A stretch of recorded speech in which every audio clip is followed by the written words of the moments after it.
So tell me how did the relationship with keepitG form, man? How did that come about?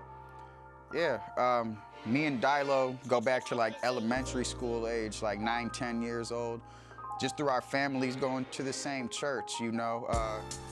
As most proceedings go, it's like the main sermon, then they branch out, send the kids off to the Sunday school areas, let the adults finish up with their scripture, whatever they got going on. And during that transition of taking the kids to the Sunday school room, me and Dyelow would slip out one of the side doors or something, and I don't know how wide the bagel factory is, so some people might not know what the hell we're talking about, but around here, you know, we had that downtown Ann Arbor, less than 5 minutes away, so we would be eating Fragles and shit, skipping out on church, just chilling, and naturally as the years went, you know, Dyelow played the drums, still plays the drums, but, you know, more formally in school and in bands and stuff then. And I'm taking piano lessons. I'm a percussionist in the school band and whatnot.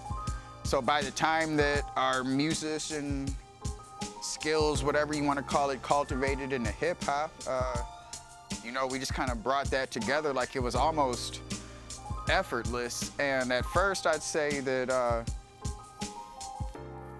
I remember camping out in the studio one night in like 2011 or so, and for whatever reason, you know, it just didn't quite come to fruition. You know, like I might not have been right in the prime space of creation. You know, I had a little gray area for a couple years before I reemerged and started making projects steadily again, and we didn't have the best equipment, and you know, like Dyelow maybe had a thing or two to learn, but no harm was done. Nobody was offended. You know, we just kind of, it's always been my dog, and he drops a beat, I'm supporting it. I drop a song, he's supporting it. But in 2015 again, at this point now, there's a thing called keepitG Records. In those earlier years, I know keepitG's always been a thing for Dyelow, but I don't think it was a company yet. I could be wrong though, so my bad if I am. And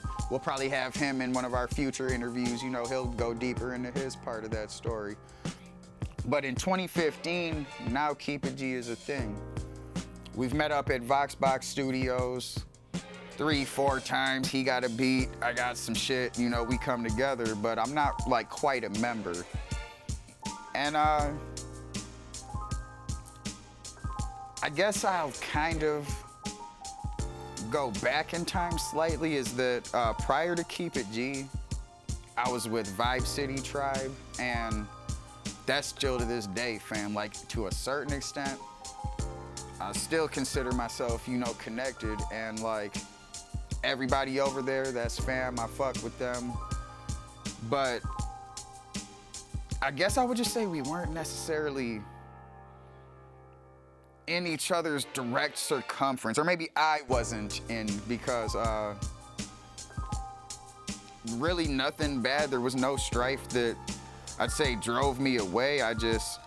This was a team of people that they're right here, and I'm seeing them a lot. Like, I was already naturally around and shit for what was going on, so it just kind of made it easier. And Dyelow and G Code were just making beats, and you know, keepitG Records, for lack of a better term, I think it was more of a production team that, you know, they would cook up some shit, just like, you know, any of the historic ones we got over the years, and they would more so reach out and do projects with people, but not necessarily, you know, bring people in. And I kind of felt the need for a home base to kind of rebirth my name, you know? I'd say that, like, okay, if we chopped up my music phases, there was like the high school rookie phase. There was like early studio phase when I made my first mixtape that went on MySpace, just to kind of give people a you know, time frame to tie this to. But then,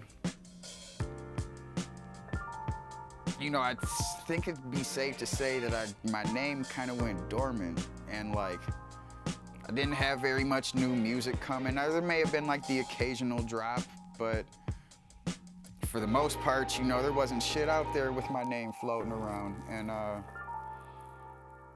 then from there we got to, I'd call it the SoundCloud phase, to where like, if anything, this is when I kind of re-emerged. But that next 2 or 3 years of re-emergence, like, I had the same amount of fun that I've had every step of my journey. But if we talked from a statistical standpoint, if we talked from a like business standpoint of hip hop, no, people probably just didn't know what to expect, you know, like, you wouldn't buy a can of soda if it was gonna be like, you know, you're gonna buy Coca-Cola because you know Coca-Cola is that.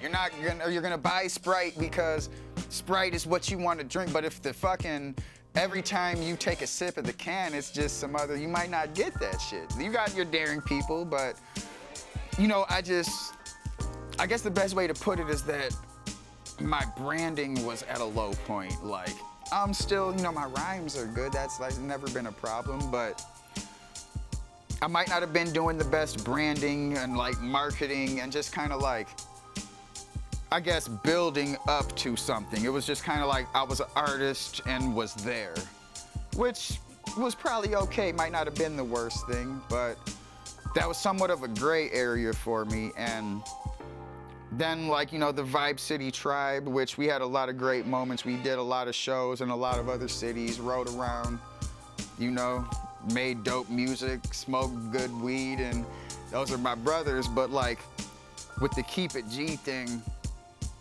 I saw a chance to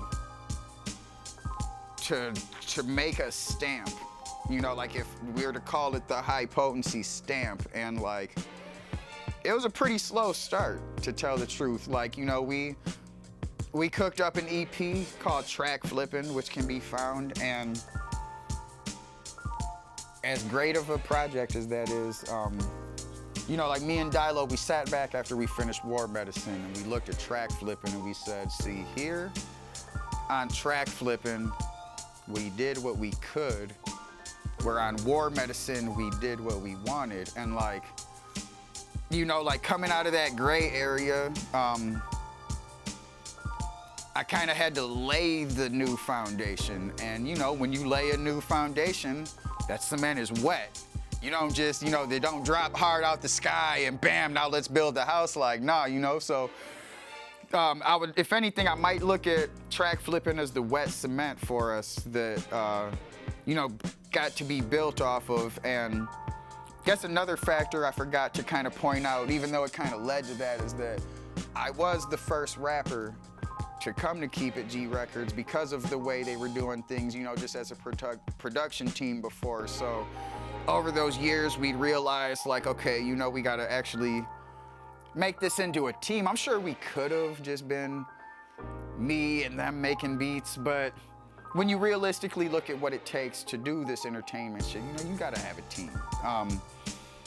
So, you know, some artists came along with different skills that they brought to the table. Other artists came along with different vibes and fan bases and energy. You know, everybody's contributions were just as valuable. So it's not like, oh, they did this, so they're more and he's a lower. Like, you know, it was never that. It was just like, let's get the fucking recipe cooked. Like, let's get the meal on the table type of thing. And that's, you know, how, and I take pride in, you know, even knowing that I was the first guy to, you know, jump into that recipe. Now, if it wasn't me, it could have been and probably would have been whoever else fit into the shoes. But for that moment, on that day and that time and this team, you know, I jumped out there and helped get that ball rolling on the expansion node, and everybody that came after me did the exact same.